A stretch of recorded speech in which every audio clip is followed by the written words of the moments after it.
olho arregalado, muito curioso, e a maioria não tem autoridade para repreender um demôniozinho chulé que saiu dos quintos dos infernos para se suicidar dentro de uma igreja. Porque eu sempre digo isso: demônio que se manifesta em culto pentecostal é demônio suicida, é demônio kamikaze, não aguenta viver mais, quer morrer e sabe que os únicos que têm poder para destruí-los estão aqui dentro dessa noite. Quem acredita nisso e concorda, dê um grito de glórias a Deus aí.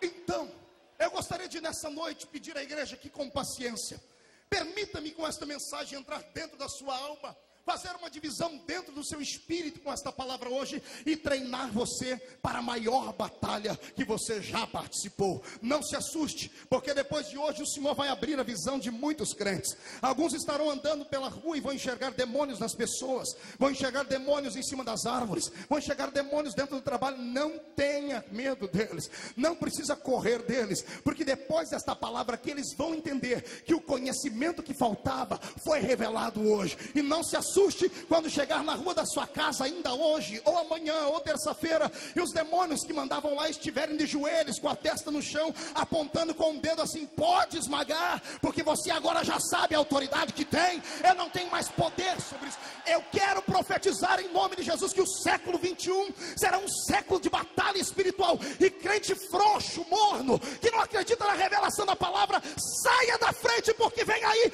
uma geração armada até os dentes. Satanás vai deixar a lona.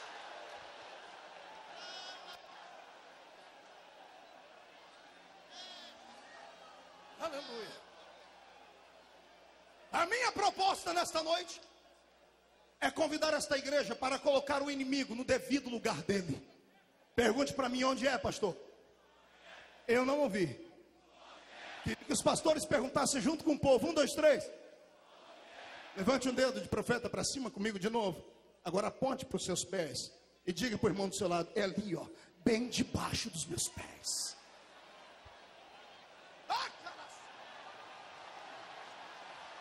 Eu estou com raiva de Satanás e todos os demônios que por ele têm operado no mundo.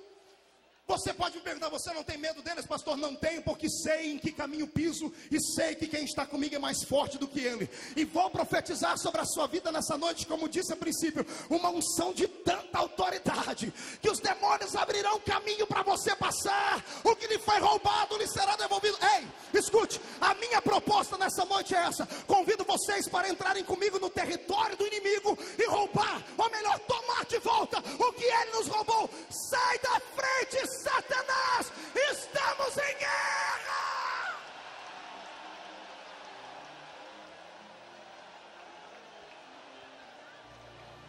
Pastor Mar, o senhor vai falar sobre demonologia, sobre Satanás. O senhor vai falar sobre o que? Reavivamento satânico. O que tem a ver isto com a obra missionária?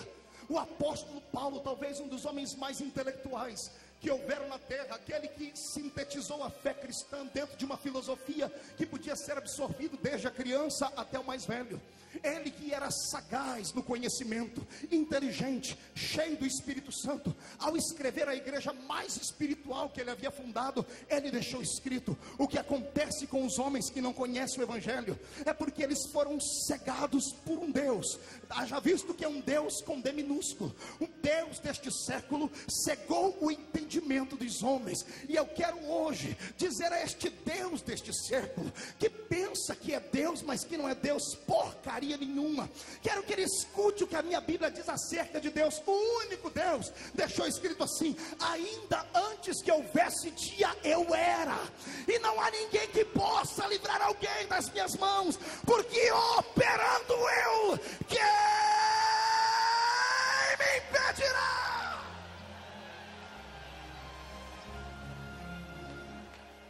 Deus não conhece concorrente.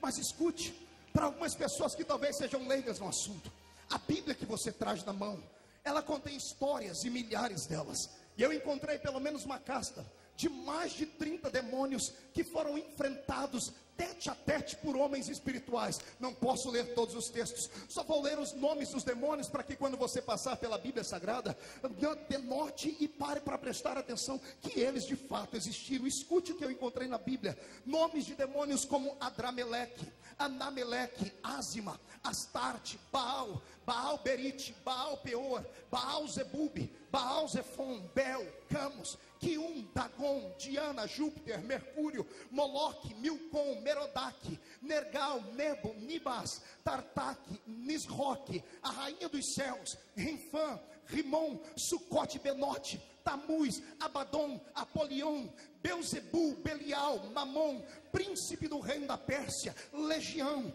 tronos, potestades, amados e queridos em Cristo Jesus. Alguns desses que aqui citei são demônios tão fortes, tão poderosos, que existem, atuam, e a maioria de nós nem os percebe. Esses nomes estranhos, escritos em hebraico, em aramaico, pode parecer muito distante de você, mas eu posso transliterar alguns desses que eu aqui citei, porque são demônios conhecidos da cultura brasileira, transportados da África para o nosso país, através dos escravos, que de maneira odiosa e horrenda, foram cristianizados, entre aspas, por homens truculentos, que não conheciam a verdade divina, e acabaram formando então um secretismo religioso, de uma religião maldita. Por exemplo, o famigerado Dagon, deus dos filisteus. A imagem de Dagon era metade peixe e metade homem. Haja visto que nós temos no Brasil um ídolo assim, chamado de Iara, que é a mãe das águas lá no Amazonas. Ou quem sabe você já o conheceu, este ídolo, como sendo deus das águas, como Iemanjá. Esse que nós conhecemos agora foi transportado dos períodos interbíblicos. Veja bem, Moloque era o devorador de crianças. No Brasil é chamado de Cosme e Damião. Daí a raiz da palavra moleque vem de Moloque. Eu encontrei Camus. Camus era o deus de Moabe, e Milcom era o deus de Amon. Camus e Milcom eram deuses que provocavam incesto e destruíam as famílias. Quantas famílias destruídas aqui dentro desta igreja nesta noite? Quantas famílias destruídas no Brasil? E alguns apontam falhas no seu gênio de ser e não sabem que estão vivendo debaixo de opressão maligna. Calma, não se desespere. Daqui a pouco eu lhe digo o que fazer com esses demônios. Diana ou Afrodite era a deusa da sensualidade e da promiscuidade entre os efésios. Os efésios cultuavam diante dela, diante de cultos de sexo livre. Pastor, quem é Diana? Eu vim descobrir que é a desgraça daquele demônio chamado Pombagira, que quer a mesma coisa, que quer cultos de libertinagem, que quer cultos onde o homem seja parecido mais com um animal do que uma pessoa, que é a imagem de Deus. Beuzebu, a palavra Beuzebu significa senhor das moscas. Moscas só habitam onde há sujeira. No Brasil temos um demônio catalogado pelo Candomblé chamado Maria Mulambo. É uma desgraça de um demônio que define a vida da pessoa. Você entra na casa da pessoa, você não sabe se está na cozinha ou se está no banheiro. É um espírito maligno que oprime, e eu conheço muitos crentes, infelizmente, que levam uma vida que são sufocados por este espírito das trevas. Eu encontrei o deus Baco, assim chamado Baco pelos gregos, o deus do vinho. Daí a palavra bacanal, um deus que se alimentava basicamente de essência de bebidas fortes que embriagavam. Você nunca ouviu falar do Zé Pilintra? Pois bem, Zé Pilintra é a transfiguração de Baco aqui para esta terra. Quando eu leio sobre estes demônios, eu tenho que lhe dar um aviso sério, crentes. Eles existem, estão atuando no planeta Terra, e só existe uma autoridade na terra capaz de amarrá-los, de destroná-los e de enviá-los para o limbo do cosmos, lá para dentro do mundo exterior. Só existe um povo neste planeta que tem armamento suficiente para impedir que Satanás manipule as mentes, e não é os Estados Unidos da América, e não é nenhum povo que contenha dentro do Iraque ou do Oriente. Este povo às vezes não sabe falar português direito, não sabe escrever direito, não sabe usar uma roupa bem perfeita que caia bem junto com todos os outros traços, mas é um povo que quando bota o seu joelho no chão, Satanás tem que botar os dois ouvidos dentro do chão, encastar a sua cabeça no buraco, porque ele não pode com esta autoridade, porém, esta autoridade nos tem sido roubada. A maioria dos crentes que estão aqui vivem uma vida abaixo da média espiritual, são pobres, são doentes, são miseráveis, carregam sobre si traumas de infância, carregam sobre si muitos estilos de maldade. Nesta noite, o Senhor transformou os Gideões, missionários da última hora, num centro de reabilitação. Se prepare, porque o casamento destruído por qualquer tipo de espírito maligno, Deus, que tenha sido adorado, será hoje rompido e o Senhor devolverá para ti. Eu profetizo que se tem algum espírito maligno roubando as suas finanças, ele vai ter que devolver cada centavo que lhe foi tirado. Eu profetizo que se há algum demônio atormentando o seu filho na escola, atormentando o seu filho com as drogas, hoje esse demônio vai ser nocauteado pelo poder da glória do Senhor. Para isso, eu preciso que este público levante as mãos para o céu e glorifiquem ao Rei.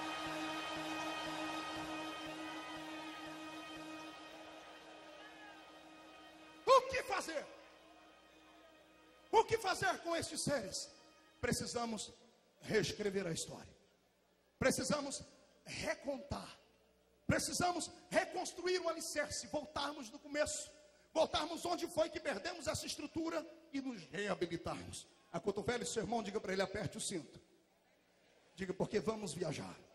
Diga para ele: no tempo. Quem crê que isso é verdade, dê mais um grito de glória a Deus. Para entendermos qual é a autoridade